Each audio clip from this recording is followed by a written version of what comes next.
Hello friend, स्वागत है आप सबका आपके अपने YouTube channel new study classes पर।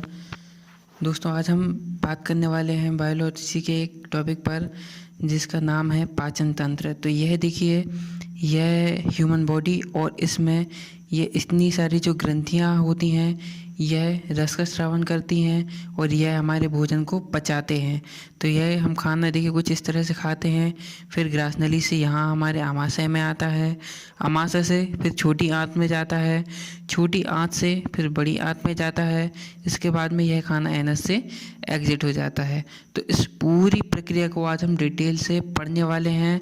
तो स्टार्ट हो जाइए पढ़ने के लिए। यह देखिए, यह पाचन तंत्र। तो इससे पहले कि हम पाचन तंत्र समझें, हम कुछ टर्म्स को समझ लेते हैं। जैसे कि हमारे शरीर में कुछ ग्रंथियां होती हैं, जैसे कि लीवर, पित्ताशय, अग्नाशय ग्रंथियां जो होती हैं, pituitary gland, thymus, hypothymus, ovary, testes, जितनी भी ग्रंथियां होती हैं, तो यह ग्रंथियां क्या करती हैं, यह रस का स्रावन करती हैं। और जब यह रस का स्रावन करती हैं और इन रस में होता है एंजाइम्स, और जो एंजाइम होता है वही हमारे भोजन को पचाता है। तो आप समझ गए ना कि जो ग्रंथियां होती हैं वह रस निकालती हैं, रस में एंजाइम्स होता है और वही एंजाइम्स हमारे भोजन का पाचन करता है। देखिए दोस्तों, यह है हमारी ह्यूमन बॉडी। अब इसमें एक एक स्ट्रक्चर क्या क्या होता है हम समझते हैं। पहले नंबर तो हम क्या करते हैं, खाना खाते हैं। तो खाना पहले नंबर हमने मुंह में खाया। इसके बाद में यह देखिए, खाना खाने के बाद में मुख में हम चबाते हैं। इसके बाद में आता है यह ग्रास नली के द्वारा आता है हमारे आमाशय में। तो मुख के बाद में आया ग्रास नली में, ठीक है। इसके बाद में जब आमाशय में खाना आया तो आमाशय में इसका जो पाचन होता है, इसके बाद में खाना प्रवेश करता है हमारी छोटी आंत में। छोटी आंत के बाद में यह देखिए, यहाँ पे काफ़ी समय तक खाना रहता है। इसके बाद में खाना बड़ी आंत में आता है, यह देखिए बड़ी आंत में। इसके बाद में खाना एनस से बाहर एग्जिट हो जाता है। तो इसी पूरी प्रोसेस को हम एक एक करके डिटेल में समझने वाले हैं। तो आइए हम पहले बात करते हैं अपने मुख की। दोस्तों, हमारा जो खाना होता है उसका 100 में से 4 से 5% पाचन तो हमारे मुख में ही हो जाता है। तो कई बार एग्जाम में यह क्वेश्चन भी पूछ लिया जाता है कि खाना पचने की जो प्रक्रिया होती है वह कहाँ से शुरू होती है, तो वह मुख से ही शुरू हो जाती है। 4 से 5% तक का खाना तो हमारे मुख में ही पच जाता है। मुख में क्या होता है, लार होती है, और यह क्या करता है, दांतों की जो हमारे जीभ होती है यह खाना को दांतों के बीच लाने का काम करती है। यह जो लार होती है, इस लार में एक टाइलिन नामक एंजाइम पाया जाता है जो कि स्टार्च मतलब कार्बोहाइड्रेट का पाचन करता है। दोस्तों, जो हमारी जीभ होती है इसकी ऊपरी सतह पर लगभग 9500 स्वाद कलिकाएं होती हैं तथा 600 लार ग्रंथियां होती हैं, जिसमें से पैरोटिक ग्रंथि तथा सबसे बड़ी ग्रंथि होती है तथा सीसमी और श्लेष्मा ग्रंथि होती हैं। जो पैरोटिक ग्रंथि है यह हमारी जीभ की सबसे बड़ी ग्रंथि होती है। तो इसको भी याद रखिएगा, शायद एग्जाम में पूछ लिया जाए। अब यदि हम सैलिवा की बात करते हैं तो अभी हम मुख में ही हैं, और मुख में क्या थी, लार थी। तो यह देखिए, यह मुख और इसमें से यह गिर रही है आपकी लार। तो मनुष्य के मुख में प्रतिदिन 1 से 1.5 लीटर तक लार बनता है। देखिए, इतने से मुख में आपके पूरे दिन में 24 घंटे में लगभग 1 से 1.5 लीटर तक लार बनता है। इस लार का जो पीएच होता है वह 6.5 से 6.8 तक होता है। दोस्तों, पीएच का फुल फॉर्म होता है पोटेंशियल ऑफ हाइड्रोजन। इसमें 99% जल होता है। यह जो लार होती है इसमें 99% तो जल ही होता है, और 1% जो होता है उसके अलग खनिज वगैरह जो भी होते हैं अलग वो होते हैं। लार में 3 प्रमुख एंजाइम पाए जाते हैं, टाइलिन, माल्टोज और लाइसोजाइम। इसको अच्छी तरह से याद रखिएगा। हम फिर से आपको याद करवा देते हैं, टाइलिन, माइल्टोज और लाइसोजाइम। इसको दोस्तों आप कम से कम 10 बार बोलिए तो आपको तीनों एक लाइन से याद हो जाएंगे। अब हम बात करते हैं टाइलिन की और माइल्टोज और लाइसोजाइम की। इनके कार्य क्या क्या होते हैं जो कि हमारे जीवा में ही, हमारे लार में पाए जाते हैं। तो जो टाइलिन होता है यह कार्बोहाइड्रेट या फिर स्टार्च का पाचन करता है। कार्बोहाइड्रेट को मड भी बोलते हैं, तो यह मड को माल्टोज में परावर्तित कर देता है तथा खाने को मीठा बनाता है। तो टाइलिन के बाद जो माल्टोज था यह क्या करता है, यह यहाँ से बने हुए माल्टोज को ग्लूकोज में परिवर्तित कर देता है। और इसके बाद में जो उसमें लाइसोजाइम पाया जा रहा था तो वह क्या करता है, बैक्टीरिया, यह एक एंटीबैक्टीरियल एंजाइम है जो कि हमारे भोजन के साथ आए हुए बैक्टीरिया को नष्ट कर देता है। देखिए, जब भी हम खाना खाते हैं तो उसमें कुछ ना कुछ बैक्टीरिया तो होते ही हैं, तो वह जैसे ही हमारे यदि मुख के अंदर पहुंच जाते हैं तो यह जो लाइसोजाइम है यह उन्हें मुख के अंदर नहीं जाने देता, यहीं पर उन्हें समाप्त कर देता है। इसके अतिरिक्त जीभ की शीशमी ग्रंथि में कुछ मात्रा में लाइपेज एंजाइम भी पाया जाता है जो कि ग्लूकोज का पाचन करता है। तो दोस्तों, हमने लार के बारे में जाना, तो अभी हम मुख के बारे में अच्छे से जाने। अब मुख से हमारा खाना जाएगा ग्रास नली से हमारे आमाशय में। तो अब हम बात करते हैं ग्रास नली की। तो यह देखिए, यह है हमारी ग्रास नली, यह था मुख और मुख से खाना आया ग्रास नली में, तो यह है हमारी ग्रास नली। यदि यह देखा जाए तो 22 से 25 सेंटीमीटर तक लंबी होती है। ग्रास नली की दीवारों पर कोई पाचन नहीं होता है, कोई भी पाचन ग्रंथि नहीं होती है। यहाँ पर छोटी छोटी अन्य श्लेष्म ग्रंथियाँ होती हैं जिससे म्यूसिन निकलता है और जो हमारे खाने को आगे बढ़ाती हैं। ग्रास नली में खाना जो है वह सीधे नीचे नहीं जाता है। आप सोच रहे होंगे ग्रास नली सीधी है तो ऐसे जाएगा खाना, ऐसा नहीं जाता है। उसमें जो खाना है वो इस तरह से क्रमानुकुंचन करके ऐसा दाएं बाएं ऊपर नीचे होकर के इस तरह से खाना नीचे आता है। तभी तो आप देखिए कि जब हम सो कर के भी, लेट करके भी खाना खाते हैं तब भी वह सीधा पहुंच जाता है। तो वह इसी कारण से होता है। अब यदि हम बात करें आमाशय की, तो अभी हमने देखिए मुख में खाना खाया, उसके बाद में ग्रास नली से खाना कहाँ तक आ गया, आमाशय में आ गया। तो अब हम बात करते हैं आमाशय की। तो यह लगभग 25 सेंटीमीटर लंबी एक थैलीनुमा संरचना होती है। इसमें 2 वाल्व पाए जाते हैं, एक तो कार्डिया और एक पाइलोरिक वाल्व। तो जो कार्डिया, यह देखिए यह है आमाशय का चित्र, और इसमें जो कार्डिया वाल्व होता है यह कुछ यहाँ पर स्थित होता है ताकि जो आपका खाना यहाँ पर आमाशय में ग्रास नली से आया है वह वापस ग्रास नली में ना जा पाए। तथा एक जो वाल्व होता है पाइलोरिक वाल्व, यह कुछ यहाँ पर लगा होता है ताकि जो आपका खाना यहाँ से आमाशय से निकल कर के छोटी आंत में जाएगा वह वापस आमाशय में ना आ सके, इसलिए एक वाल्व यहाँ पर और एक वाल्व यहाँ पर लगे होते हैं। अब हम आमाशय के बारे में थोड़ा डीपली जानने वाले हैं, तो सुनिए। आमाशय की दीवार पर लगभग 4 करोड़ जठर ग्रंथियां होती हैं जो जठर रस का स्त्रावन करती हैं। इसकी पेप्टिक सेल से पेप्सिनोजन एंजाइम निकलता है। अब देखिए यह जो आमाशय है इसमें जो इसकी जो पेप्टिक सेल्स होती हैं उससे क्या निकलता है, पेप्सिनोजन एंजाइम निकलता है, और यह एंजाइम क्या करता है, प्रोटीन को तोड़ता है। और इसकी जो ऑक्जेंटिक सेल होती हैं इससे HCl निकलता है, हाइड्रोक्लोरिक अम्ल निकलता है जो कि हानिकारक जीवाणुओं को मार देता है। अब क्या होता है कि यह जो पेप्सिनोजन एंजाइम है और यह जो HCl है यह दोनों आपस में मिल जाते हैं और यह बना लेते हैं पेप्सिन।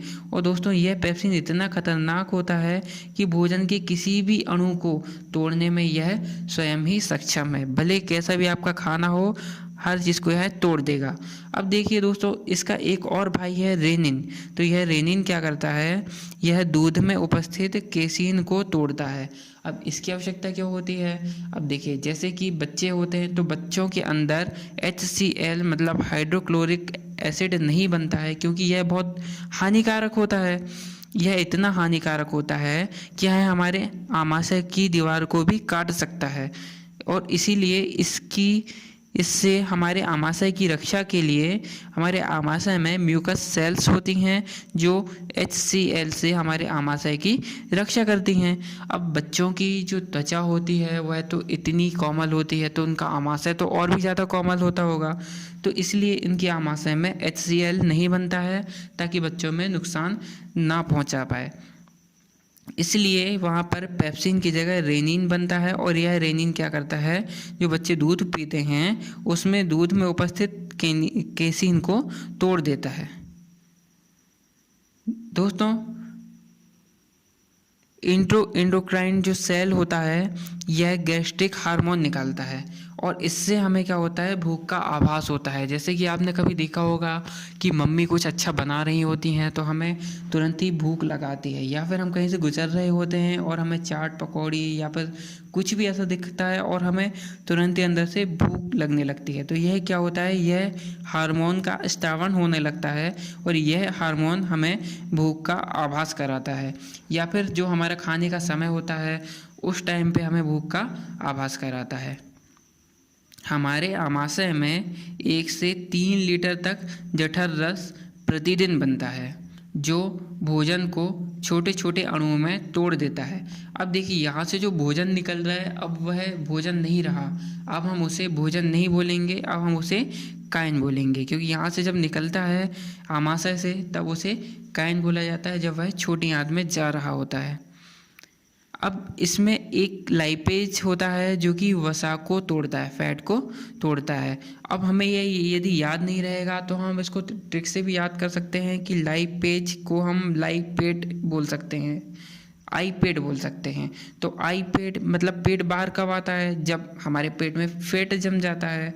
तो यह जो लाइपेज होता है यह क्या करता है, फैट को तोड़ता है। तो इससे हम रिलेट करके याद कर सकते हैं कि लाइपेज, आईपेट, और जो पेट बाहर आता है वो कैसे आता है, फैट से आता है। तो मतलब जो लाइपेज होता है वह क्या करता है, फैट को तोड़ता है। इस तरीके से हम इसको याद कर सकते हैं कि लाइपेज का काम फैट को तोड़ना होता है। अब देखिए, जो खाना है वह छोटी आंत में वापस क्रमानुकुंचन की विधि द्वारा, क्रमानुकुंचन की विधि कौन सी, मतलब इस तरह से जो है, इस तरह से खाना अब छोटी आंत में प्रवेश करने लगता है, और यह छल्लेदार तरंगों से निकलता है, जिससे कि भोजन का पूर्ण पाचन हो जाता है। अब देखिए, इन तरंगों से जब निकलता है ना, तो यहाँ पर इसको 3 रस मिलते हैं जिससे कि पूर्ण पाचन होता है। पहला तो मिलता है इसको अग्नाशय रस, दूसरे नंबर पर मिलता है इसको पित्त रस, और तीसरे नंबर पर मिलता है इसको आंत रस। और जब इन तीनों रस इसको मिल जाते हैं तब हमारे जो खाना है इसका पूरा पाचन छोटी आंत में हो जाता है। लगभग 90% भाग हमारे भोजन का, हमारा जो कायन है उसका पाचन छोटी आंत में हो जाता है। अब हम इन तीनों के बारे में डिटेल से पढ़ने वाले हैं कि यह जो अग्नाशय रस है, मतलब जो पैनक्रियाटिक जूस है, इसके साथ में क्या होता है, एंजाइम्स और हार्मोन होते हैं। जो बाइल जूस है ये तो अकेला ही काफ़ी है, और जो इंटेस्टाइनल जूस है इसके साथ में एंजाइम्स और लाइसोसोम होते हैं। तो अब हम इन तीनों को एक एक करके अच्छे से पढ़ने वाले हैं। दोस्तों, हमने बहुत सारा पढ़ लिया है, शायद आप भूल गए होंगे, तो अब हम इसी चीज़ को एक बार दोहरा लेते हैं। दोस्तों, रिवीजन बहुत ज़रूरी होता है, इसलिए हम बीच बीच में रिवीजन करते जाएंगे। हमने स्टार्टिंग किया था कहाँ से, मुंह से। तो यह देखिए, हमने खाना मुख में खाया था, इसके बाद में मुख से ग्रास नली में, यह देखिए मुख में खाया, चबाया, फिर खाना हमारा कहाँ, ग्रास नली में आया। फिर ग्रास नली के बाद में हमारा खाना गया आमाशय में, तो हमारा खाना फिर आमाशय में गया था। इसके बाद में खाना आया हमारा छोटी आंत में, तो फिर हम अब छोटी आंत को डिटेल से पढ़ने वाले हैं। इसके बाद में हम पढ़ेंगे बड़ी आंत को, और खाना रेक्टम से बाहर निकल आएगा। ठीक है, अब हम छोटी आंत को अच्छे से पढ़ें, इसके बाद में हम बड़ी आंत को भी पढ़ेंगे। तो अब छोटी आंत में आने से पहले जैसे कि हमने आपको बताया कि यहाँ पे 3 उसको रस मिलते हैं, अग्नाशय रस मिलता है, पित्त रस मिलता है और आंत रस मिलता है। तो हम तीनों को एक एक करके अच्छे से स्टडी करने वाले हैं, तो ध्यान से समझिएगा इसे। जो आमाशय होता है, जो अग्नाशय होता है, पैनक्रियाज होता है, यह एक अंतःस्रावी ग्रंथि है। यह आमाशय के बाईं ओर स्थित होती है। अग्नाशय से लगभग 1.3 से 1.5 लीटर तक अग्नाशय रस प्रतिदिन बनता है। अब देखिए कितना जूस बन रहा है हमारी बॉडी में। यहाँ पर अग्नाशय जूस बन रहा है, उसके बाद में बाइल जूस बन रहा है, इसके बाद में इंटेस्टाइनल जूस बन रहा है, वहाँ पे मुख में हमारे जूस बन रहा था, कितना जूस बन रहा है। हाँ, अब ये जो अग्नाशय होता है, जो पैनक्रियाज होता है, इससे जो जूस निकलता है, इसका जो पीएच वैल्यू होता है, पीएच मान होता है, यह 7.5 से 8.3% तक होता है इसका पीएच मान। यह पानी की तरह ही होता है। इसमें 90% जो भाग है वह तो जल का होता है तथा जो 10% भाग है उसमें खनिज लवण एवं एंजाइम्स पाए जाते हैं। यहाँ पर कार्बोहाइड्रेट, वसा, प्रोटीन, इन सभी का अधिकांश भाग का पाचन हो जाता है, इसलिए इस रस को पूर्ण पाचक रस भी कहा जाता है। अब देखिए इसमें भी कुछ एंजाइम्स पाए जाते हैं। कौन कौन से? एमाइलेज, लाइपेज, ट्रिप्सिन और एस्ट्रेज। तो यह जो एमाइलेज होता है यह क्या करता है? कार्बोहाइड्रेट का पाचन करता है। जो लाइपेज होता है यह वसा का पाचन करता है। ट्रिप्सिन प्रोटीन का पाचन करता है तथा जो एस्ट्रेज होता है यह कोलेस्ट्रॉल को अलग करता है। तो दोस्तों अब हमने इतने सारे नाम वापस से पढ़ लिए हैं, अब हमें यह याद नहीं होंगे, तो इसलिए हम एक काम करते हैं, इसको ट्रिक से समझ लेते हैं, तो हमें फटाफट ये याद भी हो जाएंगे हमारे वीडियो में ही। अभी हम दोस्तों अग्नाशय पर ही हैं, तो इससे बाहर नहीं जाएंगे। तो हम पहले यह देख लेते हैं कि अग्नाशय कहाँ स्थित होता है। तो यह जो आपको लाल वाला भाग दिखाई दे रहा है, तो हमारे शरीर में यहाँ पर ये होता है अग्नाशय। यदि हम इसको और जूम करके देखें तो अग्नाशय कुछ इस तरह से होता है। यह होता है हमारा पैनक्रियाज, यह देखिए यह होता है हमारा पैनक्रियाज, कुछ इस तरह से होता है। अब हम पहले इन्हें याद कर लेते हैं कि हमारे जो अग्नाशय में जो एंजाइम्स होते हैं वह कौन कौन से होते हैं? Amylase, lipase, trypsin, esterase. इसको आप यूं ही याद कर पाए तो और अच्छी बात है, नहीं तो हम इसको ट्रिक से याद करते हैं। यह देखिए एक्चुअली क्या हुआ कि हम इसको इस तरह से याद करते हैं कि एक दिन मैं ऑफिस जा रहा था और मैं लेट हो गया, तो अपना मम्मी है वो खाना बना रही थी, तो मैं अपना जो टिफ़िन है वो घर पे भूल गया और मम्मी खाना बनाती रह गई। फिर मम्मी को जब दिखाई दिया कि मैं टिफ़िन घर पे भूल गया तो उन्होंने एक्स्ट्रा खाना बनाया, क्योंकि मेरे दोस्तों को भी मम्मी के हाथ का खाना बहुत पसंद है। तो उन्होंने एक्स्ट्रा खाना बनाया और एक गाड़ी में बहुत सारा खाना भरा और वह स्कूटी से हमारे ऑफिस आ गई और उन्होंने हमें टिफ़िन खोल के दिखाया कि हम देखिए कितना सारा खाना लेकर के आए हैं तुम्हारे और तुम्हारे दोस्तों के लिए। तो फिर उतने में मेरा दोस्त आया और उसको मैंने बोला कि भैया अम्मा लाई एक्स्ट्रा टिफ़िन, मतलब मेरे लिए तो लाई हैं, साथ में तुम लोग के लिए भी लाई हैं। तो क्या बोला मैंने? अम्मा लाई एक्स्ट्रा टिफ़िन। इसको बस इसी लाइन को यदि हम याद रखेंगे तो हमें वो उन तीनों चारों के नाम आराम से याद हो जाएंगे। ये देखिए अम्मा से हो गया एमाइलेज, लाई से हो गया लाइपेज, एक्स्ट्रा से हो गया एस्ट्रेज और टिफ़िन से हो गया ट्रिप्सिन। अब यह देखिए यह हमने एक डायग्रामेटिकली एक कहानी याद कर ली है, तो हम इसे कभी भी नहीं भूलेंगे और आप ये वाली लाइन को कभी भी नहीं भूलेंगे, अम्मा लाई एक्स्ट्रा टिफ़िन। इससे आपको चारों एंजाइम्स के नाम याद हो जाएंगे, एमाइलेज, लाइपेज, एस्ट्रेज और ट्रिप्सिन। तो आई होप कि आप लोग को अब यह याद हो चुके होंगे। तो अब हम आते हैं हमारे बाइल जूस पर, अब हम आते हैं पित्त रस पर। अब हमने अग्नाशय अच्छी तरह से पढ़ लिया है, अब हम बाइल जूस को भी अच्छे से पढ़ लेते हैं। यह यकृत में बनता है। यह चॉकलेटी रंग की एक थैली होती है। यह मृत एवं निष्क्रिय आरबीसी का भक्षण करके उसमें से जो हीमोग्लोबिन है उसका विखंडन कर देती हैं तथा इन भक्षी कोशिकाओं को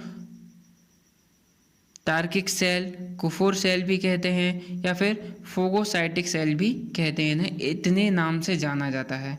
अब देखिए यह जो है हमारी जो आरबीसी हैं, यह जब मर जाती हैं तो इनसे ही बनता है, हमारे जो मृत आरबीसी हैं इनसे ही बनता है हमारा पित्त रस। और यह जो पित्त रस है यह किस रंग का होता है, यह पीले रंग का होता है।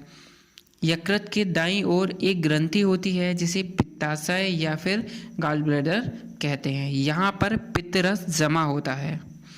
पित्त रस में कोई भी एंजाइम नहीं होता है, अपितु इसमें सोडियम बाइकार्बोनेट, सोडियम कोकोलेट और टारोकोलेट होता है। पित्त रस भोजन के अम्लीय प्रभाव को कम करके क्षारीय बनाता है, यह इसका कार्य होता है। क्या कार्य होता है, यह हमारे जो भोजन है उसके अम्लीय प्रभाव को कम करके क्षारीय बनाता है। पित्त रस वसा की बड़ी बड़ी बूंदों को छोटे छोटे टुकड़ों में भी तोड़ता है और इस प्रक्रिया को क्या पायसीकरण बोलते हैं। दोस्तों आपने पीलिया का नाम सुना होगा, तो उसकी कहानी भी यहीं से जुड़ी हुई है, आइए सुनाता हूँ। यह जो हमारी मृत आरबीसी हैं इससे बन रहा है हमारा क्या, पित्त रस बन रहा है।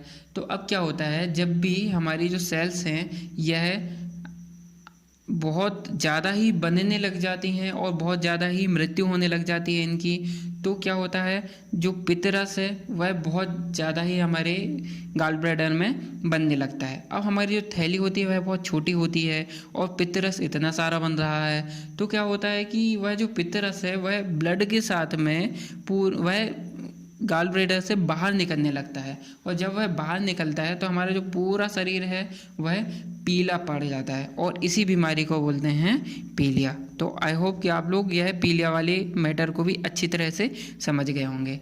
दोस्तों अब हम बात करते हैं इंटेस्टाइनल जूस की, मतलब आंत रस की। तो आंत में जो हमारा अब आंत रस है, अब हम उसके बारे में पढ़ेंगे। अभी तक हमने पित्त रस के बारे में पढ़ा, अब हम आंत रस के बारे में पढ़ेंगे। तो यह देखिए, यह है हमारा छोटी आंत में, यहाँ पर होती है हमारी छोटी आंत और यहीं पर निर्माण होता है हमारे आंत रस का। इसका निर्माण छोटी आंत की लूना ग्रंथियों से होता है। इसका जो पीएच मान होता है वह 7.5 से 8.5 तक होता है, अतः यह क्षारीय होता है। इसमें एंजाइम और लाइसोसोम दोनों होते हैं। मनुष्य में लगभग 9 से 10 लीटर प्रतिदिन तरल पदार्थों का अवशोषण होता है तथा इसमें से 7.5 लीटर तक तो जल ही होता है तथा 1.5 लीटर तक न्यूट्रिएंट्स, हमारे जो पोषक पदार्थ लवण होते हैं, यह पाए जाते हैं। 90% तक अवशोषण जो है वह हमारी छोटी आंत में ही हो जाता है तथा जो 10% अवशोषण होता है यह हमारी बड़ी आंत में होता है। छोटी आंत के इलियम वाले भाग में करोड़ों की संख्या में उंगली नुमा छोटी छोटी संरचना पाई जाती हैं। इन्हें विलाई या रसाकर कहते हैं।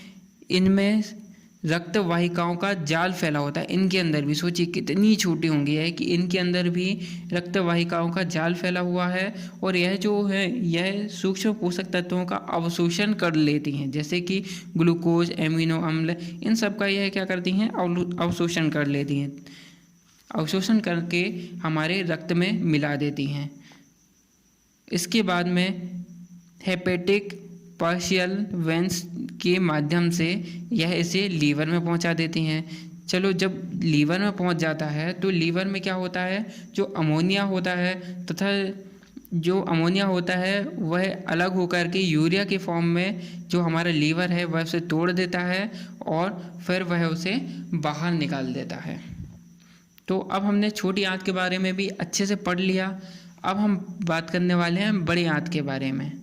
तो यह देखिए, यह जो आपको येलो कलर में दिखाई दे रही है, गोल्डन कलर में, यही है हमारी बड़ी आंत।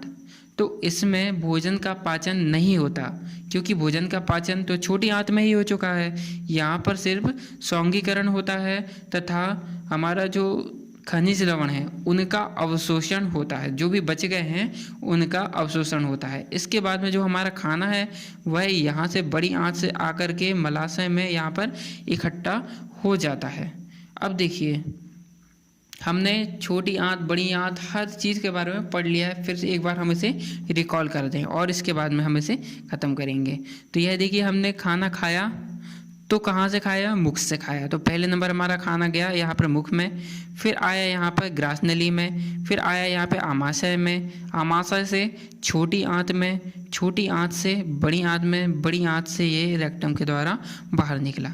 तो यह देखिए, खाया मुख में, मुख से ग्रास नली में आया, ग्रास नली से आमाशय में आया, आमाशय से छोटी आंत में, छोटी आंत से बड़ी आंत में, और बड़ी आंत से ये रेक्टम के द्वारा खाना बाहर निकल जाता है। तो दोस्तों, हमने इसे अच्छे से रिकॉल भी कर लिया है, अच्छे से पढ़ भी लिया है। तो आई होप आप लोग को हमारा यह लेक्चर बहुत अच्छा लगा होगा। तो यदि आपको हमारा यह लेक्चर अच्छा लगा हो, आपको यदि हमारी यह मेहनत